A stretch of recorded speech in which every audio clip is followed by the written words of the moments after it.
মুসলমানেরা,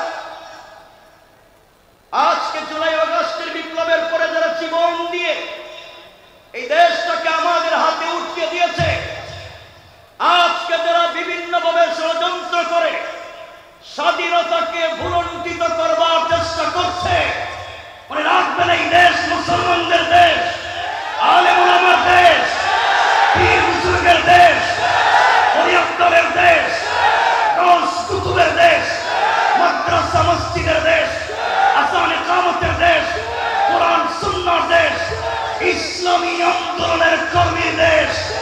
এদেশের বিরুদ্ধে যদি কেউ তার চক্ষু আগে আনে, 10 লক্ষ ইসলামী আন্দোলনের কর্মী জিন্দা, আমাদের অস্তিত্ব বাংলাদেশে থাকবে না।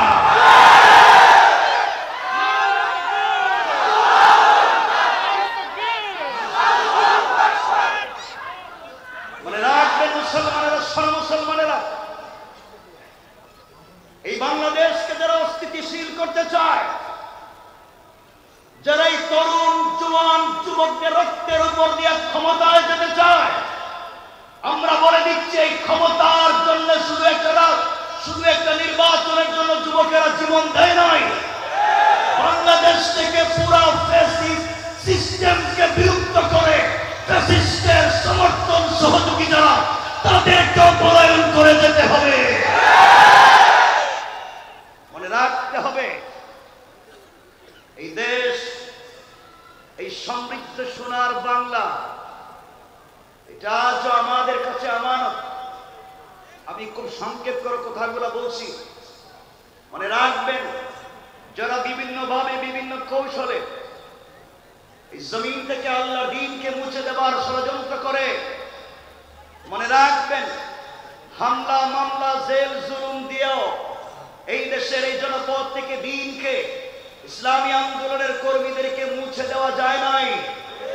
আজকে যারা গাড়ি বাড়ি মিল ফ্যাক্টরি কোটি টাকার বাড়ি ফেলে দিয়ে জঙ্গলে ঘুমায়, ঘর বাড়ি ছেড়ে পলায়ন করেছে, আজকেও যারা মিথ্যা মামলা হামলা চাঁদাবাজি করে সন্ত্রাসী বদমাইশি করে সাধারণ মানুষের নাভিশ্বাস তুলেছে, তারাও তাদের মতো পলায়ন করতে হবে।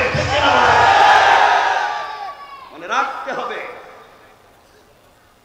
এই দেশকে কোরআন সুন্নাহর ভিত্তিতে, কোরআন সুন্নাহর আলোকে মানুষের কাছে পৌঁছে দিতে হবে। এই মেসেজটুকু যে জমিন আল্লাহ, এই জমিনে শুধুমাত্র কেবলমাত্র হুকুম চলবে আল্লাহ, আর তরিকা চলবে রাসূলের।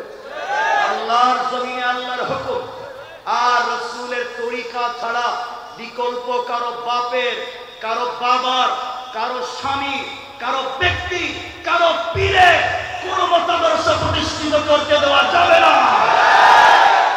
আল্লাহর জমিনে প্রতিষ্ঠিত হবে শুধুমাত্র আল্লাহর কোরআন আর রাসূলের পাকের মতাদর্শ। ঠিক কিনা বলেন? সংক্ষেপ, এই জন্য আমাদেরকে দ্বীনের জন্য একীভূত হতে হবে। ফিতনা মুক্ত সমাজ বিনির্মাণ করতে আমাদেরকে এগিয়ে আসতে হবে। জওয়ানেরা, তোমাদেরকে বলছি, যুবকেরা শোনো, তোমার আমার ভাই মুআজ আর মুআউবিস রাসূলের পাকের সঙ্গে প্রতিযোগিতা করে শহীদ হয়ে জান্নাতে চলে গেল।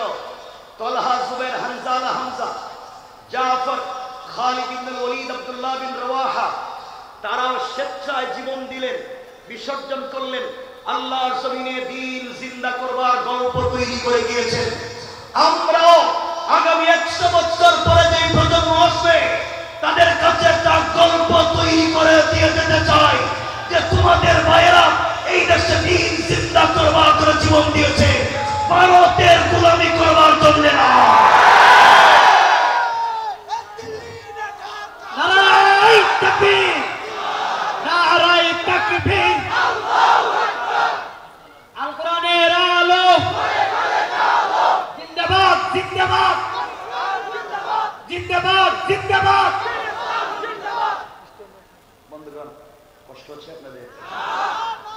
আমি লম্বা সময় মাঠে ছিলাম না, আপনারা জানেন নাকি, বাধ্য হয়ে আমাকেও দেশের বাইরে থাকতে হয়েছে। কতদিন ছিলাম না।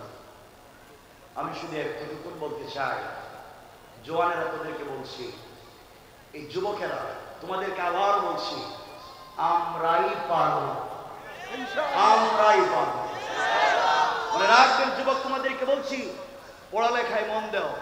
শিক্ষাই একটা জাতিকে, শিক্ষাই একজন ব্যক্তিকে তার কল্পনার চাইতেও বেশি দূর নিয়ে যেতে পারে। এজন্য আমাদেরকে বেশি করে পড়তে হবে, চর্চা করতে হবে, কোরআনকে থিসিস করতে হবে, কোরআনকে অ্যানালাইজ করতে হবে। দেখো মাজলুমের পক্ষে কোরআন কি কথা বলছে, আমরা সেদিকে যাচ্ছি। আমার মুসলমান বন্ধুগণ, গভীর মাঝে জমিনে যখন জুলুম ছড়িয়ে পড়ে, জালেমদের আনাগোনা যখন জমিনে বেড়ে যায়, আল্লাহ রাব্বুল ইজ্জত ওয়াল জালাল কোরআনে কারীমে তার বন্ধু হাবিবুল্লাহ রাসূল পাক সাল্লাল্লাহু আলাইহি ওয়াসাল্লামকে কি মেসেজ দিলেন, কি ইনফরমেশন বার্তা দিলেন আমাদেরকে বোঝাবার জন্য।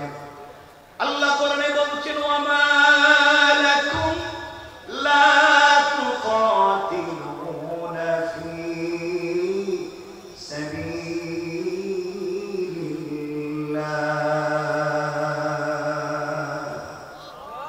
আল্লাহ রাব্বুল ইজ্জত ওয়াল জালাল বলছেন, মুসলমানেরা তোমাদের কি হয়েছে?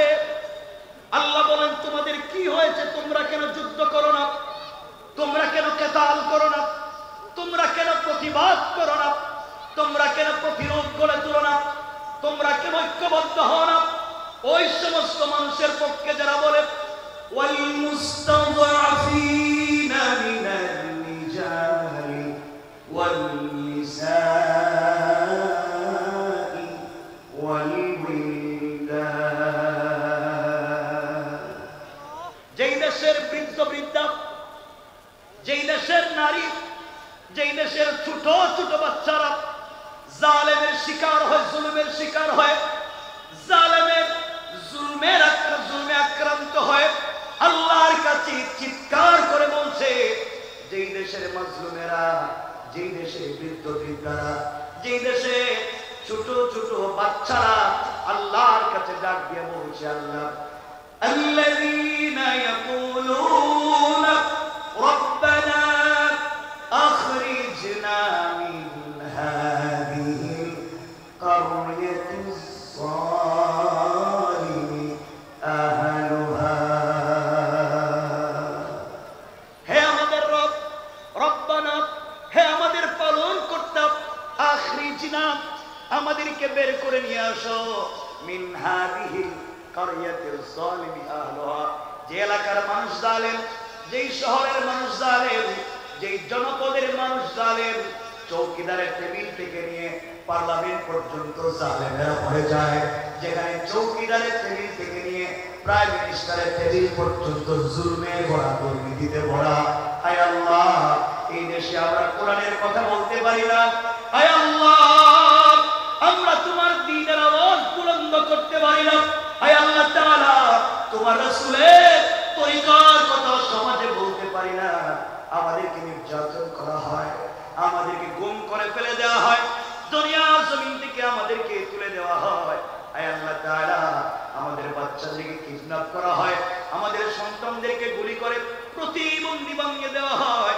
আয় আল্লাহ, ওই দেশে থাকতে পারবো না, আমাদেরকে ওখান থেকে নিয়ে যাও। আর জালেমের রাজ্যে আমাদেরকে যদি মাজলুম বানিয়ে তুমি রাখতে হয়, তোমার কাছে দুই জিনিস চাইলাম। এক নাম্বার, ওয়াজআল লানা মিন লাদুনকা ওয়ালিয়্যা। আয় আল্লাহ তাআলা, জালেমের রাজ্যে তুমি যদি আমাদেরকে রাখতে হয়, জালেমের গ্রামে তুমি যদি আমাদেরকে রাখতে হয়, আয় আল্লাহ এভাবে ছেড়ে দিও না। ওয়াজআল লানা মিন লাদুনকা ওয়ালিয়্যা, আমাদের জন্য একজন লিডারের ব্যবস্থা করে দেও, আমাদের জন্য একজন নেতার ব্যবস্থা করে দেও, যেই নেতার নেতৃত্বে আমরা আন্দোলন করে জীবন যৌবন বিসর্জন করে ওই নেতাকে সামনে রেখে আল্লাহ রাসূলের মতো তার সাহাবায়ে কেরাম যেভাবে তার হাতে হাতে হাত রেখে জিহাদের পায়ে হাত নিয়েছে, আমরা ওই নেতার নেতৃত্বে আন্দোলন করে বাংলাদেশ নামক রাষ্ট্রটাকে দ্বীন কায়েমের জায়গা তৈরি করতে চাই। আয় আল্লাহ তাআলা, শুধুমাত্র নেতা দিলেই হবে না। আমরা জানি তুমি শুধু নেতা দিলেই বিজয় বিজয় আসবে না। রাসূলের পাককে বদরের যুদ্ধে নেতা বানিয়েছো, এরপরও সাহায্য দিয়েছো। আয় আল্লাহ, আমরা তোমাকে বিশ্বাস করি শুধু নেতার মাধ্যমে জমিনে দিন জিন্দা হবে না, তোমার সাহায্য লাগবে।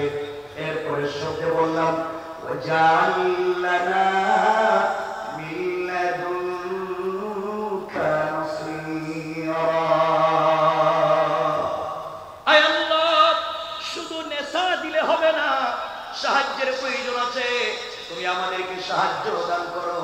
আমরা বলতে পারি আল্লাহ তুমি আমাদের জন্য অমরের মতো একজন নেতা বানাইয়া দাও, যার হাতে হাত রেখে আমরা বায়াত নিতে পারি।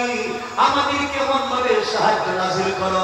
রাসূল পাক এইভাবে মক্কা থেকে হিজরত করে মদিনায় যাওয়ার পথে পুরা দুনিয়ার কাফেররা তাকে মারতে চাইল, তুমি তাকে সাহায্য করে হেফাজত করে দিয়েছো।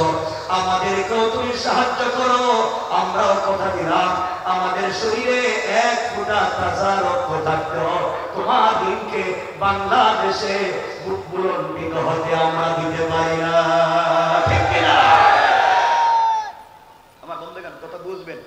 মুসলমানরা আল্লাহর কাছে বলছে, আল্লাহ আমরা তো জুলমের শিকার, তুমি কি আমাদেরকে একজন লিডার দিবা না? তুমি কি আমাদেরকে সাহায্য করবা না? আমরা এই জনপদে দিন চিন্তা করতে চাই। আল্লাহ জবাব দিচ্ছেন, আল্লাহ কথা শুনছেন। এই যে এখানে 1 মিনিট আপনাদেরকে একটা কথা বলার জন্য বলছি। আমি যে বললাম যে রব বলেছেন হাসবি আল্লাহ, তোমরা আমাকে যথেষ্ট মনে করো। পুরা দুনিয়া এই মাঠে যারা আছে সবাই তোমার বিরুদ্ধে বন্দুক হাতে নিয়ে, অস্ত্র হাতে নিয়ে দাঁড়িয়ে আছে তোমাকে মেরে ফেলবার জন্য। অজওয়ান রব তোমাকে বলছে, গোলাম শোনো, পুরা দুনিয়া যদি তোমার বিরুদ্ধে দাঁড়িয়ে যায়, তুমি আমি আল্লাহকে যথেষ্ট মনে করে তুমি দাঁড়িয়ে যাও। পুরা দুনিয়া তোমার বিরুদ্ধে দাঁড়িয়ে গেল, কেউ না থাকলেও আমি রব আছি। তোমার কথা কেউ না শুনলেও শুনবেন। আওয়াজ করে বলে কে? কেমনি আমরা 1 মিনিট ওই কথাটা শেষ করে মূল আলোচনাকে সংক্ষেপ করব। ঘটনা বলছি না। আমার মুসলমান বন্ধুগণ গভীর মনোযোগ। আল্লাহর রাসূল যেদিন হিজরত করে মক্কা থেকে মদিনায় যাবেন, হিজরতের ঘটনা বলছি না, শুধু 1 মিনিট শুনেন। গভীর রজনীতে জিবরিল আমিন হাজির হয়ে গেলেন, ডাক দিয়ে বলছেন, ইয়া রাসূলুল্লাহ, ইয়া হাবিবাল্লাহ, পয়গম্বরে আরবি, আপনি ঘুম থেকে উঠে যান। আল্লাহর রাসূল ঘুম থেকে উঠে গেলেন, ওযু করলেন, 2 রাকাত সালাত পড়লেন। জিবরিল আমিন বলছেন, ইয়া রাসূলুল্লাহ, আল্লাহ তাআলা আপনাকে হিজরতের কথা বলেছেন ইয়াসরিবের দিকে, খেজুর বাগানের দিকে, মদিনার দিকে। আল্লাহ রাসূল তৈরি হয়ে গেলেন, নিজের বিছানায় নিজের চাচাতো ভাই হযরত আলীকে শুইয়ে দিলেন, মানুষের আমানত তার কাছে পৌঁছে দিলেন। রাত্রবেলা নিজে মক্কা ছেড়ে মদিনায় চলে যাবেন, দরজার কাছাকাছি পৌঁছে গিয়েছেন, দরজা খুলে বের হয়ে যাবেন। হঠাৎ আমার নবীর কানে আওয়াজ এসেছে, পুরা দুনিয়ার কাফেরেরা আল্লাহর রাসূলের বাড়ি চতুর্দিকে বেষ্টন করে দিয়েছে। রাসূল ঘর থেকে বের হলে মেরে ফেলবে। অত্যাধুনিক অস্ত্র নিয়ে, যুদ্ধ অস্ত্র নিয়ে সব নিয়ে দাঁড়িয়ে আছে, আল্লাহর রাসূলকে মেরে ফেলবে। আল্লাহ বললেন, বন্ধুরে তুমি ঘর থেকে বের হয়ে চলে আসো। আল্লাহর রাসূল বলছেন, আল্লাহ তাআলা আপনি আমাকে বললেন হিজরত করে মক্কা থেকে মদিনায় চলে যাওয়ার জন্য। বাড়ির চতুর্দিকে কাফেরেরা দাঁড়িয়ে আছে, বের হয়ে গেলে তো আমাকে মেরে ফেলবে। আল্লাহ বলছেন, বন্ধু আমার, তুমি শুধুমাত্র চলার পথে আমাকে যথেষ্ট মনে করে আমার কোরআন থেকে তেলাওয়াত করে ঘর থেকে বের হয়ে যাওয়ার দায়িত্ব তোমার। আর পুরা কাফেরদের সামনে তোমাকে হেফাজতে জিম্মাদার স্বয়ং আমি আল্লাহ। আল্লাহ রাসূল দরজায় পৌঁছে গেলেন, দরজায় হাত দিয়েছেন, দরজা খুলবেন। এমন সময় আল্লাহকে ডাক দিয়ে বলছেন, আল্লাহ আমি জানি আপনি আমাকে বাঁচাবেন, এতে কোনো সন্দেহ নাই। আপনি আমাকে হেফাজত করবেন, এতে সন্দেহ নাই। ওয়ালাকিন লিয়াতমাইন্না কলবি, কিন্তু অন্তরে প্রশান্তি পাই না। আল্লাহ তুমি যদি আত্মরক্ষা করবার জন্য কিছু আমাকে দিতা, তাহলে আমার পরবর্তী উম্মতেরা শিক্ষা নিতে পারত, বিপদের সম্মুখীন হলে আত্মরক্ষা করা যায়। কিন্তু যারা অস্ত্র নিয়ে সন্ত্রাসী করে তাদেরকে কেউ সন্ত্রাসী বলে না। মুসলমান ছাত্ররা হাতে যদি একটা লাঠিও নেই আত্মরক্ষা করার জন্য, ওই মুসলমান সন্তানদেরকে যারা জঙ্গি সন্ত্রাসী বানায় তারা হবে এই জমানার পিতৃ পরিচয়হীন হারামজাদা।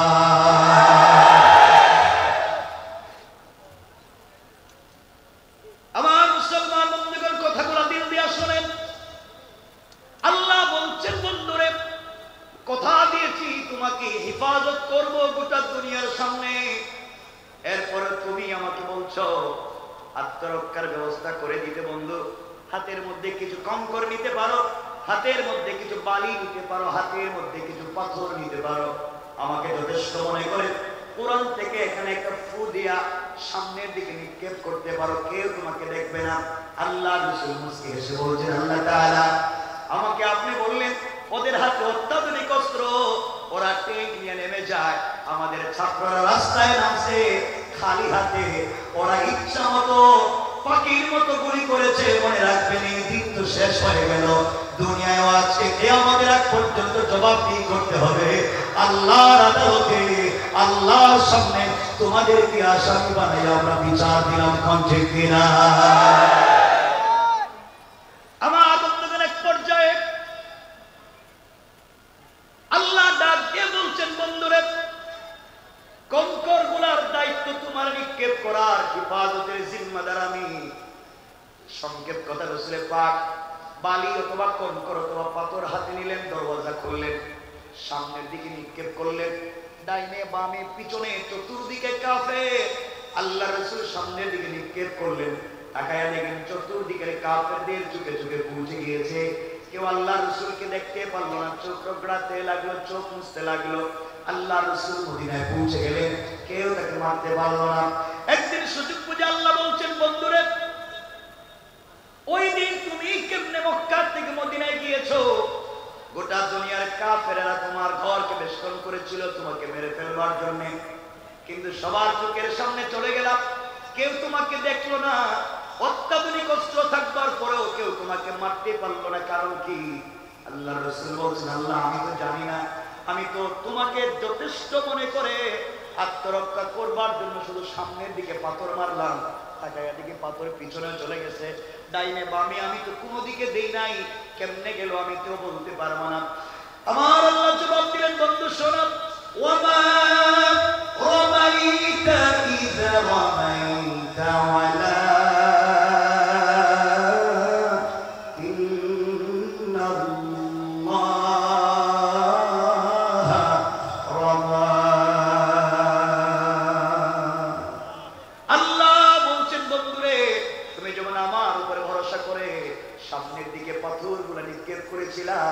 ওটা তোমার হাত থাকে নাই, ওটা আমি আল্লাহর কুদরতের হাত হয়ে গিয়েছে, আর আমার হাত দিয়া সকল কাফেরদের চোখে চোখে পৌঁছে দিয়েছি। আল্লাহ পাক বলছেন, তোমরা আমার উপরে ভরসা করো। আমরা ভরসা করবো কার উপরে? কার উপরে? একথা যদি বিশ্বাস থাকে, যুবকেরা খুব বেশি কথা বলছি না, একথা যদি বিশ্বাস থাকে তাহলে তোমাদেরকে বলছি, যারা এই দেশকে আবার অস্থিতিশীল করতে চায়, যারা বাংলাদেশে মানুষকে ভারতে চিকিৎসা দিতে বলছে, আমরা দিতে পারবো না, আমরা চিকিৎসা দিতে পারবো না, আমরা তাদেরকে আমাদের দেশে আসতে দিব না, বাংলাদেশের কনসুলেটকে জ্বালিয়ে দিবে, আঘাত করবে। আমরা মনে করছি মুসলমানরা, শোনো, আমরা গরুর প্রস্রাব খাই না, আমরা দুধ পান করে বড় হয়েছি, আমরা সমৃদ্ধশালী জাতি। আমাদের বিরুদ্ধে যদি কেউ দাঁড়িয়ে যায়, তাদের অস্তিত্ব এই সমাজে থাকবে না, থাকবে না, থাকবে না, থাকবে না।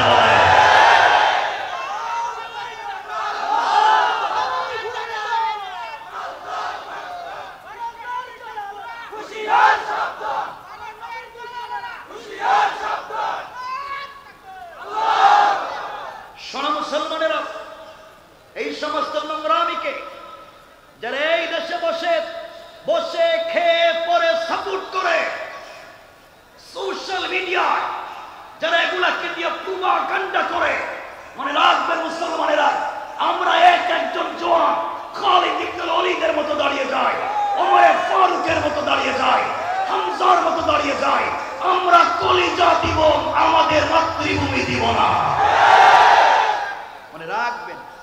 আমরাই পারবো ইনশাআল্লাহ। শুধু শোনেন আমার বন্ধুগণ, যে কথা বলতে চাই, মুসলমান আল্লাহর কাছে বলেছে, আল্লাহ তোমার কাছেই সাহায্য চাইলাম, তোমার কাছে বলছি আমাদেরকে একজন নেতা দেও, তোমার কাছে বলছি আমাদেরকে সাহায্য দাও। এরপরের আয়াতে অর্থাৎ পরের পৃষ্ঠার প্রথম আয়াতে আল্লাহ জবাব দিলেন। আমার আল্লাহ বললেন, আল্লাযীনা আমানু ইউকাতিলুনা ফী সাবিলিল্লাহ।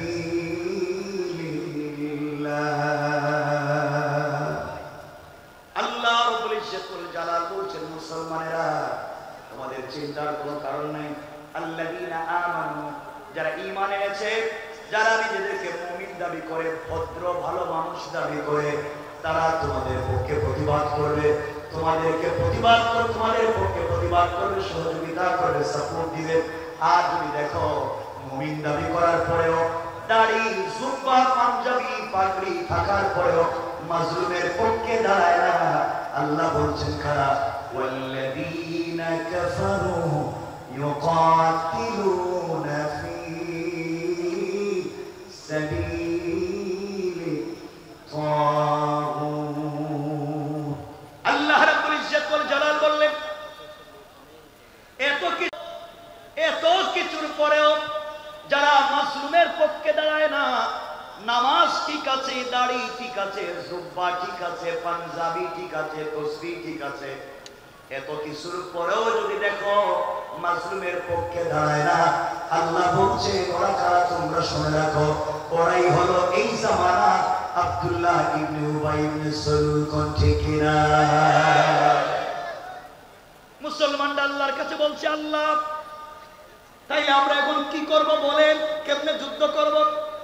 আল্লাহ বললেন, শোনো, ফাকাতিলু আউলিয়া আশ-শাইতান। আল্লাহ বলেন মুসলমানেরা যুদ্ধ করো। লাগবে বন্ধ হ্যাঁ সাউন্ড করে চলে লাগবে, শুধু চাপ ওটা দিলে সাউন্ড দিকে চলবে। কষ্ট হচ্ছে আপনাদের? একটু হাত তুলে দেখান কার কার কষ্ট হয়।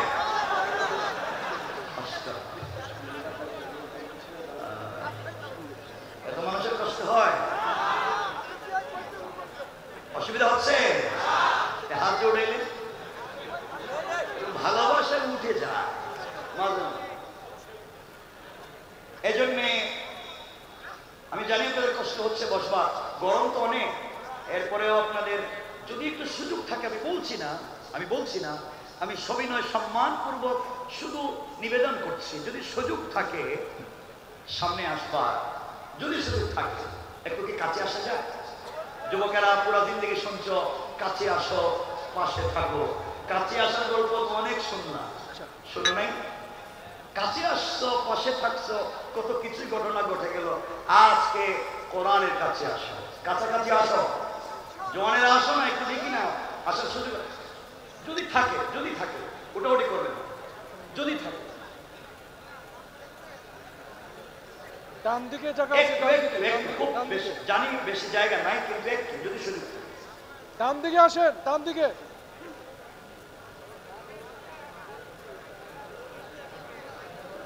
একটু কথা বলা যাবে না, কথা বলা যাবে না, কথা বললে তো সৌন্দর্য নষ্ট হয়ে যাবে।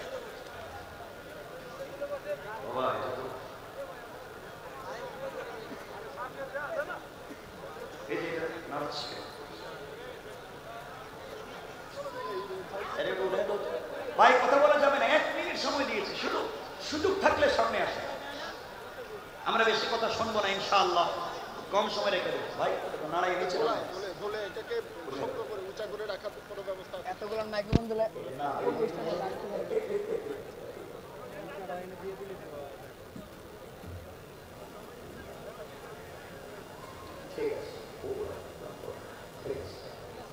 আমার কথা শোনা যায়? শোনা যায়? একটা তাকবীর দেওয়া যাবে? আওয়াজ করে দেওয়া যাবে? লিল্লাহি তাকবীর। এটা জওয়ান দেন না, এটা জওয়ান দেন।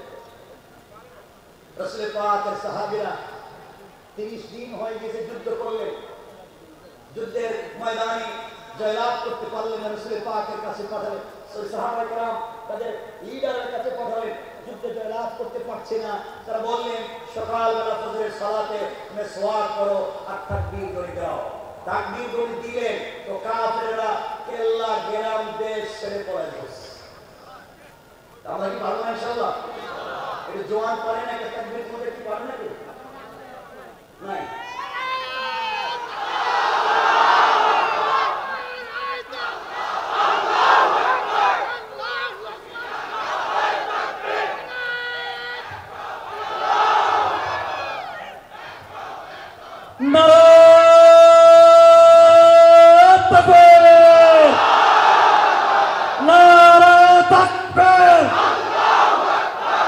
কোরআনের আলো করে করে চালো,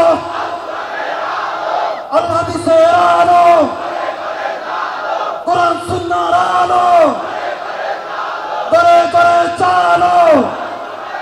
নারায়ে তাকবীর, নারায়ে তাকবীর, আল কোরআনের আলো করে করে চালো, আল হাদিসের আলো, কোরআন সুন্নাহর আলো। নারায়ে তাকবীর। কষ্ট হয়, আমরা পৃথিবীতে সেদিন থাকতাম, সকল দিন চলে যেতে হবে, রবের কাছাকাছি আমাদেরকে দাঁড়াতে হবে। রব যদি আমাদেরকে জিজ্ঞাসা করে তোমাকে হায়াত দিয়েছিলাম, তোমাকে চমৎকার একটা সোসাইটি দিয়েছিলাম, তুমি ওখানে দিন চিন্তা করতে পারলে না, দিনের দাওয়াত দিতে পারলে না, তো আমরা কোনো জবাব দিতে পারছি না। আমরা বলতে পারি তাদের সংক্ষেপ করে বলবার জন্য আমরা সামনের দিকে যাই। আল্লাহ পাক বলেছেন ফাকাতিলু আউলিয়া আশ-শাইতান। ও মুসলমানেরা, তোমরা এই সমাজের শয়তানদের বিরুদ্ধে যুদ্ধ করো। আল্লাহ বলেন না, আল্লাহ বলেন নাই তোমরা ইহুদি বৌদ্ধ খ্রিস্টান কাফেরের বিরুদ্ধে যুদ্ধ করো, ওই আয়াতে বলেন না। আল্লাহ বলছেন ফাকাতিলু, তোমরা যুদ্ধ করো, কেতাল করো, প্রতিবাদ করো আউলিয়া আশ-শাইতান, শয়তানের ওলিদের বিরুদ্ধে, শয়তানের লিডারদের বিরুদ্ধে, যারা পর্দার আড়ালে থেকে থেকে শয়তান দিয়ে এবং বুদ্ধি দিয়ে থাকে, যারা পলায়ন করে বুদ্ধি দিয়ে থাকে। মানে রাখবে শয়তানের লিডার কারা? শয়তানের লিডার কারা? যে সমাজে নিজেদেরকে মুসলমান দাবি করে, কাফেরদের পক্ষে যারা ওকালতি করে, জালেমদের পক্ষে যারা দাঁড়িয়ে যায়, মাসুমের রক্ত নিয়ে যারা শয়তানি বদমাইশি করে, তারা হচ্ছে এই জমানার সব থেকে বড় মুনাফা বড় মুনাফা।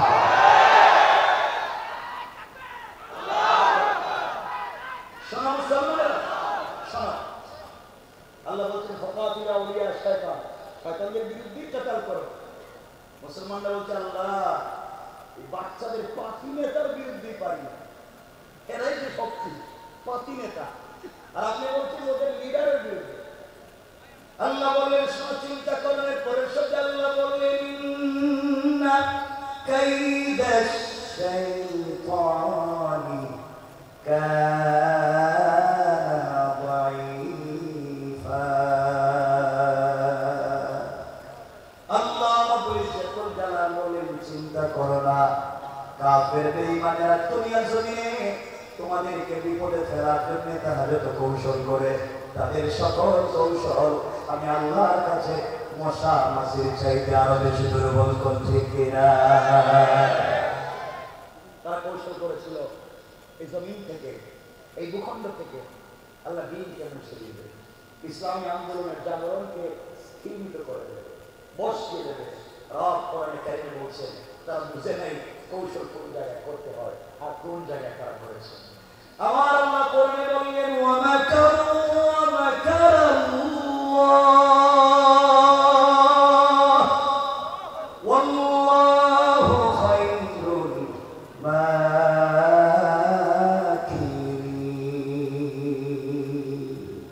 আল্লাহ বলছে তারা কিসের কৌশল করছে, তারা জানে না আমার মহান রবের কৌশল তাদের চাইতে আর হাজার হাজার বড় কুশলী হচ্ছে কে? আর সে বলেন কে? আল্লাহ।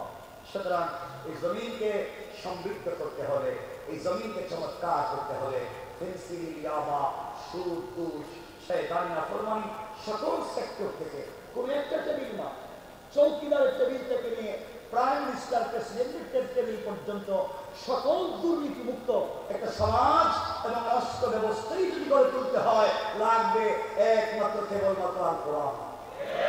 কি লাগবে?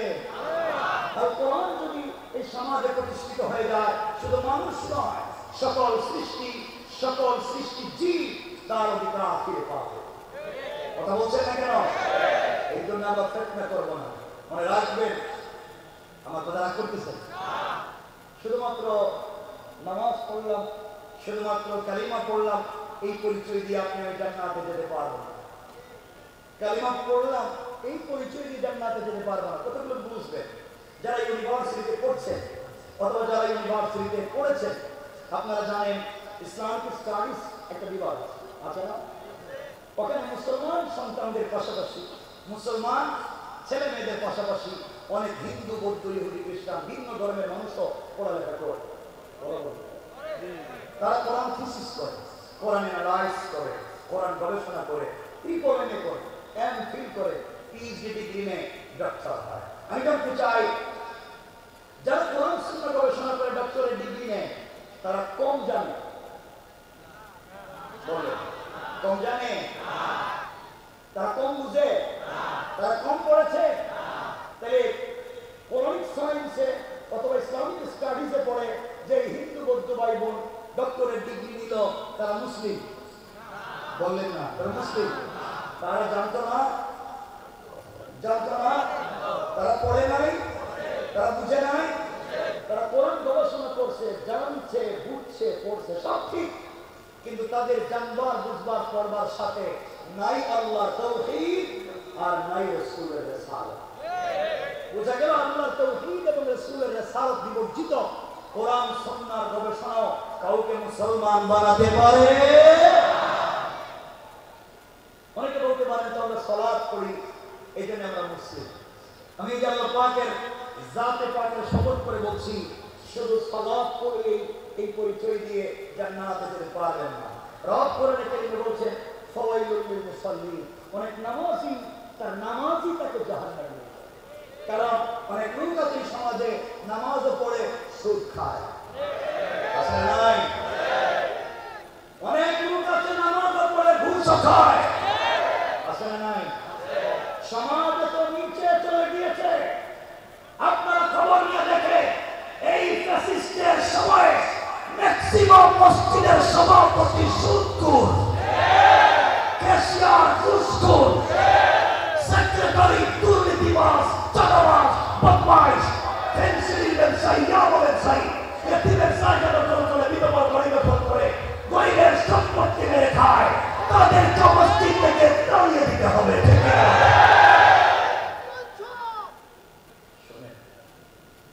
সুতরাং রেজিমকে ওরা উপরে ফেলতে হবে, তার সিস্টেমকে চেঞ্জ করে দিতে হবে। কথা কি বুঝতে পেরেছেন?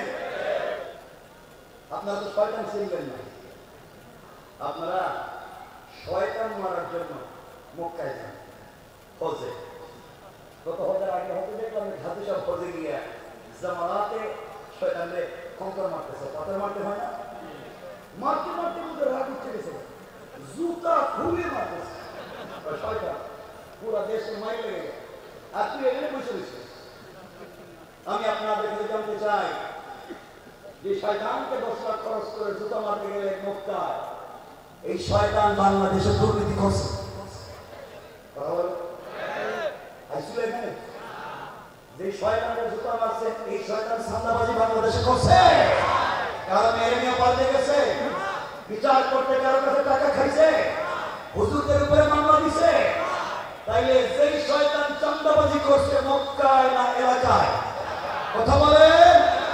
যারা আলেমদেরকে জেল জুলুম দিছে মক্কায় না এলাকায়?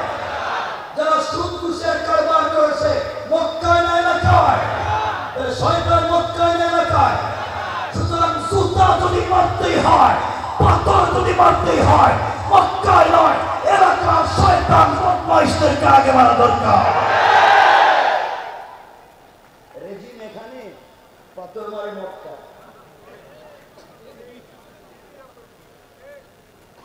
কষ্ট পাইলেন? আমার বন্ধুগণ, এই চমৎকার সমাজকে নির্মাণ করতে হবে, এই নোংরামি থেকে সমাজকে বাঁচিয়ে নিয়ে আসতে হবে। আমাদেরকে লাগবে কোরআন নামক সংবিধান সকল সেক্টরে সকল জায়গায়, তাহলে সমাজে শান্তি ফিরে আসবে। শান্তি দিবেন কে? কেমনি আমি সবকে বলেন। আমার মুসলমান বন্ধুগণ, গভীর মনোযোগ। রাসূল পাক সাল্লাল্লাহু আলাইহি ওয়াসাল্লাম ইন্তেকাল করলেন। দুনিয়ার জমিনে যদি দিন কায়েম হয়ে যায়, ইসলামী রাজ কায়েম হয়ে যায়, মানুষ কেমন শান্তিতে থাকবে একটু তাকাইয়া দেখেন। রাসূলের ইন্তেকালের পরে সিদ্দিক আকবর রাদিয়াল্লাহু তাআলা মদিনার খলিফা, আল্লাহ রাসূল দুনিয়ার জমিনে নাই, রাষ্ট্রের প্রধান খলিফা সিদ্দিক আকবর, এই রাষ্ট্রের প্রধান বিচারপতি চিফ জাস্টিস হযরত ওমর, আর এই রাষ্ট্রের প্রধান পরামর্শদাতা উপদেষ্টা হযরত আলী, হযরত ওসমান। চমৎকার হয়ে দেশ চলতে লাগলো। কথাগুলো শোনেন। হযরত সিদ্দিক আকবর ফজরের সালাত পড়ে মসজিদে বসা, এমন সময়ে হযরত ওসমান চলে এসেছেন। ওসমান এসে ডাক দিয়ে বলছেন, খলিফাতুল মুসলিমিন আমিরুল মুমিনিন সিদ্দিক আকবর, আপনার কাছে আমি একটা কথা বলতে চাই।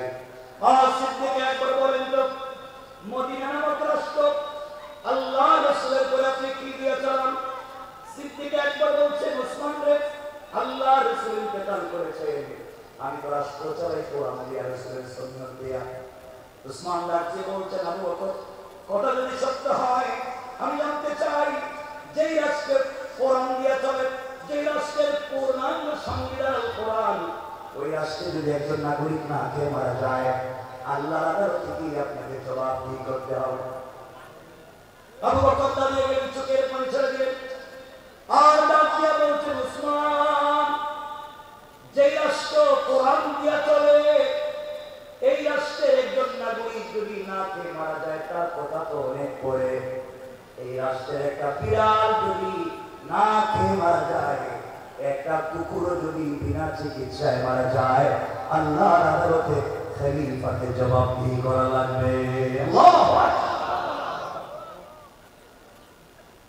ওসমান ডাক দিয়ে বলতেন, কথা যদি সত্য হয়, তারিখে ইবনে জারীর তাবারিতে লিখে ওসমান বললেন, সিদ্দিক আকবর কথা যদি সত্য হয়, আমি আপনার কাছে জানতে চাই, এই মাত্র আসলাম, আপনার রাষ্ট্রের একজন নারী 3 দিন হয়ে গিয়েছে, আজকে 4th দিন সকাল শুরু হয়ে গেল, ওই মহিলাটার কোনো খাবার নাই, আপনি খলিফা, আপনার রাষ্ট্রের একজন নাগরিকের খবর দিতে পারলেন না, আপনার কোন সংস্থা খবর দিতে পারলো না ব্যাপারে। সিদ্দিক আকবর চোখের পানি ছেড়ে দিলেন, ডাক দিয়ে বলছেন, ওসমান রে, ও আমার ভাই, আমি নতুন খলিফা, সবার খবর ঠিক মতো নিতে পারি নাই, এই জন্য হয়তো সমস্যা হয়েছে। তুমি যেহেতু বলে দিয়েছ, আজ থেকে 3 বেলা এই মহিলার বাড়িতে খাবারের ব্যবস্থা করে দিলাম, রাষ্ট্রীয় কোষাগার থেকে, বাইতুল মাল থেকে। ওসমান ডাক দিয়ে বলছেন, আবু বকর, তাই সত্য, আপনি খাবার পৌঁছে দিবে, কিন্তু আমি জানতে চাই, এই মহিলা একেবারে বৃদ্ধা, এই মহিলা বিধবা, এই মহিলার স্বামী নাই, এই মহিলার কোন সন্তান নাই, মহিলা চোখে দেখে না, এমন একজন মহিলার বাড়ি খাবার পৌঁছে দিলে কে খাইয়ে দিবে, কে রান্না করে দিবে, কে তার ঘর মুছে দিবে, কে ওই মহিলার সেবা করবে? আপনার কাছে আমি জানতে চাই। হযরত আবু বকর বলছেন, ওসমান রে, এই মুহূর্তে আমার কাছে এই মহিলার খিদমতের জন্য আমার কাছে কোনো খাদেম নাই, আমার কাছে এই পরিমাণ পয়সা নাই, যে পয়সা দিয়ে মহিলার বাড়িতে মানুষ নিযুক্ত করতে পারবো, কর্মচারী দিতে পারবো। পুরা মসজিদ 3 বছর নীরবতা, কেউ কথা বলে না। ওসমান, আবু বকর বললেন, শোনো, আমার দেশের একজন মহিলা, একজন নাগরিক না খেয়ে মারা যাবে, তার বাড়িতে কর্মচারী দেওয়ার মতো কেউ না হয়নি। এমন সময় মধ্যখান থেকে একজন লোক হাত উঠে এলেন। সিদ্দিক আকবর বলছেন, কে আপনি? দাঁড়িয়ে যান। উনি দাঁড়িয়ে গেলেন। সিদ্দিক আকবর তাকাইয়া দেখে, কার রাষ্ট্রের প্রধান বিচারপতি হযরত ওমর, আল্লাহু আকবার বলেন। আমার চোখের পানি মুছে মুছে বলছেন, আবু বকর, আপনি ওই মহিলার বাড়ির কর্মচারী খুঁজে পাচ্ছেন না, আপনি মহিলার বাড়িতে আমাকে কর্মচারী বানাইয়া দেন। আমি বিনা পয়সা বিনা পারিশ্রমিকে ওই মহিলার বাড়ি কাজ করে দেব, রান্না করে দেব, ঘর মুছে দেব। সিদ্দিক একবার বলছেন, ওমর, আপনি রাষ্ট্রের প্রধান আইন কর্মকর্তা, আর আপনি যদি এই মহিলার বাড়িতে কাজে চলে যান, রাষ্ট্রের আইনকে দেখবে, রাষ্ট্রগুলাকে দেখবে। হযরত ওমর বলছেন, আবু বকর, আমি অফিসে যাওয়ার আগে সকালবেলা এই মহিলার বাড়িতে কাজ করব, অফিস থেকে ফেরার প্রতি সন্ধ্যার পরে মহিলার বাড়িতে কাজ করে দেব। এরপরেও যেন বিনিময়ে আল্লাহ রাসূলকে সন্তুষ্ট করতে পারি। হযরত সিদ্দিক একবার দাঁড়িয়ে গেলেন, বললেন, শোনো, ওই ওমরকে বলছেন যে ওমরের নাম শুনলে শয়তান রাস্তা চেঞ্জ করে। ওই ওমর যে ওমর রাসূল পাকের মাথা কেটে দিতে গিয়েছে, আর যে ওমর কোরআন নামক শিক্ষা দেওয়ার কারণে, দ্বীন বুঝে আসবার কারণে বিনা পয়সায় একজন অন্ধ নাগরিকের বাড়িতে কাজ করে দিতে চায়, এটা পৃথিবীর কোন ব্যক্তি, পৃথিবীর দুনিয়ার সাধারণ কোন মানুষের আদর্শ দিয়ে কাজ হবে না। এই আদর্শ তৈরি করতে পারে একমাত্র আল কোরআন। কোরআন মানুষকে কেমনে পরিবর্তন করতে পারে। আবু বকর বলতেন, শোনো, তাই যদি সত্য হয়, এক সপ্তাহ সময় দিলাম, এক সপ্তাহ যদি মহিলার বাড়িতে ঠিক মতো দায়িত্ব আদায় না করো, এক সপ্তাহ পরে তুমি আমার আদালতে জবাবদিহি করতে হবে। আর যদি ঠিক মতো চলতে না পারো, কিয়ামতের ময়দানে আল্লাহ রাসূলের সামনে আল্লাহর আদালতে তোমার বিরুদ্ধে আমি নালিশ করব। কথা সংক্ষেপ করে দিচ্ছি, সময় নিচ্ছি না। পরের দিন সকালবেলা ফজরের সালাত পড়ে নাস্তা সেরে হযরত ওমর অফিসে যাওয়ার আগে ওই মহিলার বাড়ি পৌঁছে গেলেন। দরজায় নক করে বলছেন, মা, আমি আপনার বাড়ি নির্ধারিত খাদেম, রাষ্ট্রের পক্ষ থেকে আমাকে চাকরি দিয়েছে, বলেন আপনার কি করে দেওয়া লাগবে, রান্না করে দেওয়া লাগবে কিনা, ঘর মুছে দেওয়া লাগবে কিনা জানতে চাই। ঘরের ভিতর থেকে ক্ষীণকায় আওয়াজে একজন মহিলা ডাক দিয়ে বলছেন, যুবককে তোমাকে চিনতে পারলাম না। যুবক রে, তুমি আসার প্রায় 3 ঘন্টা আগে আরেকজন যুবক এসে আমার ঘরের সবগুলা কাজ করে দিয়ে চলে গিয়েছে। আমার চিন্তায় পড়ে গেলেন, দায়িত্ব আমার, রাষ্ট্রের পক্ষ থেকে কর্তব্য আমার, কে করে দিয়ে আমাকে বিপদে ফেলে দে। অফিসে সারাদিন ভালো লাগে নাই, সিদ্ধান্ত নিলেন আগামীকালকে ফজরের সালাত পড়ে নাস্তা না করে পৌঁছে যাব মহিলার বাড়িতে। পৌঁছে গেলেন, সংক্ষেপ করে বলি, পরের দিন ফজরের সালাম ফিরাইয়া দৌড়াইয়া মহিলার বাড়িতে পৌঁছে গেলেন। ডাক দিয়া বলছেন, আম্মা জান, আমি আপনার বাড়ির নির্ধারিত খাদেম, আপনি বলেন না কি করে দেওয়া লাগবে, মা, রান্না করে দেওয়া লাগবে কি করে দিতে চাই। মহিলা জবাব দিচ্ছেন, বাবারে, আজ তুমি আসতে দেরি করে ফেলেছ, তুমি আসার 2 ঘন্টা আগে আরেকজন যুবক এসে আমার ঘর মুছে দিয়া আমাকে কিশোর করাইয়া রান্না করে নিজের হাতে আমাকে খাইয়ে দিয়ে চলে গিয়েছে। আমার নিজেকে সামনে রাখতে পারলেন না, ব্যাপার কি? আমি এত বড় পরীক্ষায় পড়েছি, কে ওই কাজ করে আমাকে বিপদে ফেলে দেয়। পরের দিন সিদ্ধান্ত নিলেন, ফজরের সালাতের আগে, তাহাজ্জুদের সালাতের পরে ওই মহিলার বাড়ি পৌঁছে যাবেন। যেই কথা সেই কাজ করে দ্বিতীয় দিন ওই মহিলার বাড়িতে হযরত ওমর পৌঁছে গেলেন ফজরের সালাতের আগে। ডাক দিয়া বলছেন, মা, আপনার বাড়িতে কি করে দেওয়া লাগবে বলেন, আমি এসেছি, রান্না করে দেওয়া লাগবে বলেন, মা।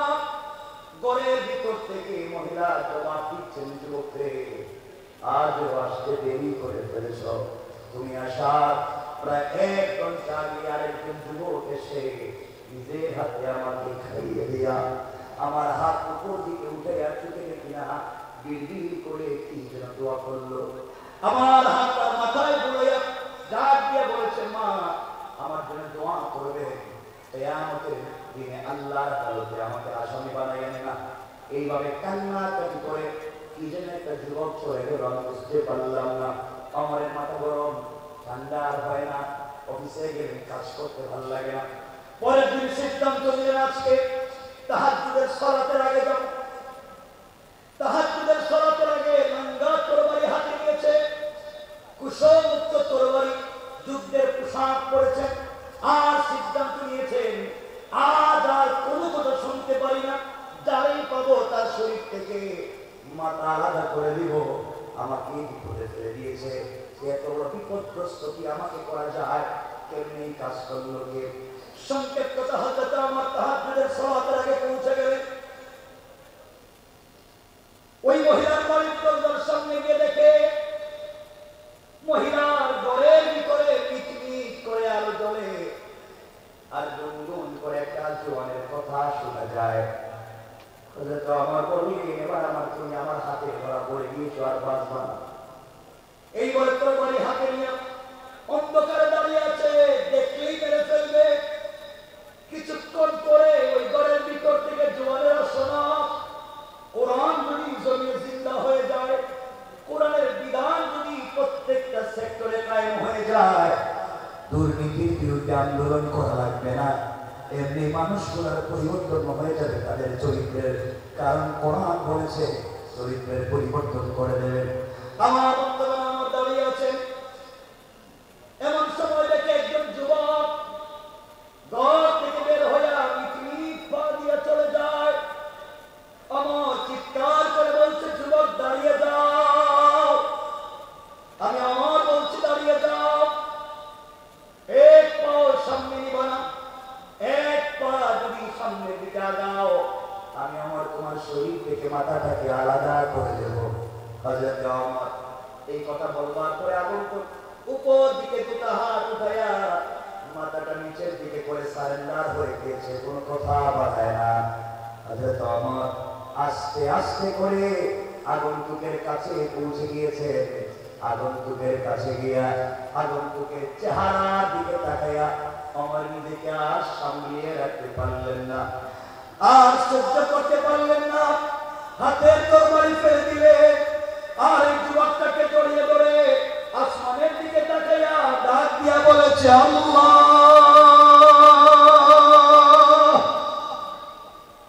কারে আমি সামনে দেখি, কে সে?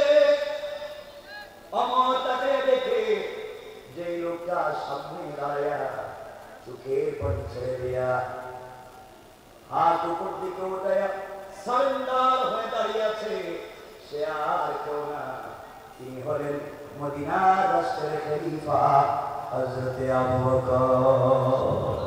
আল্লাহ